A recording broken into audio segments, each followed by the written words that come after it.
મહીસાગર જિલ્લામાં ઓછા વરસાદને લઈ સિંચાઈ માટે વીજળી અને પાણી આપવા માંગ. ચોમાસુ વાવેતરમાં ડાંગર, મકાઈ અને ઘાસચારાને બચાવવા પાણીની માંગ. જિલ્લા કોંગ્રેસ દ્વારા પાણી અને વીજળીની માંગને લઈને જિલ્લા કલેક્ટરને આવેદનપત્ર આપવામાં આવ્યું. ખેડૂતોને 12 કલાક વીજળી અને કડાણા ડેમમાંથી પાણી આપવા માંગ કરાઈ. જિલ્લામાં નહિવત વરસાદને લઈને ખેડૂતો દ્વારા પાણી અને વીજળીની માંગ કરાઈ. રિપોર્ટર સંદીપ દેવાશ્રી, મહીસાગર.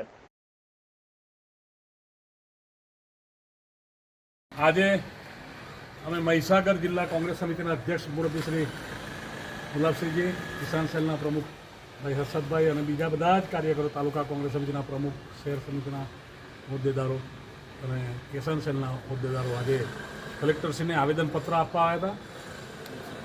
મહીસાગર જિલ્લામાં અને ખાસ કરીને લુણાવાડાના આજુબાજુના વિસ્તારમાં ફક્ત 2 થી 3 ઇંચ વરસાદ પડ્યો છે અને જી બોર્ડ MGVCL તરફથી જે લાઇટ આપવામાં આવે છે ફક્ત 8 કલાક અને તે પાછું તૂટક. એટલે આ ડાંગરની રોપણીમાં ખૂબ જ તકલીફ પડે છે.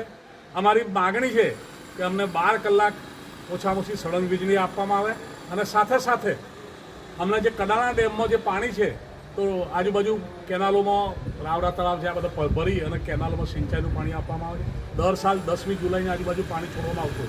આજે 22મી તારીખ થઈ, હજુ સુધી પાણી છોડવામાં આવ્યું નથી. ત્યારે આ સરકારની નિષ્ફળતાને ધ્યાન લઈ અમે આજે આવેદનપત્ર આપવા હતા અને રજૂઆત કરી મુરબ્બીશ્રી માન્ય જિલ્લા સમાહર્તાશ્રીને અને એમણે ઘટતું કરવાની એમને બાંયધરી આપી છે. અમે પણ આપના માધ્યમથી આપણે અમારી માગણીને પણ તમે ઉજાગર કરી આશા રાખીએ.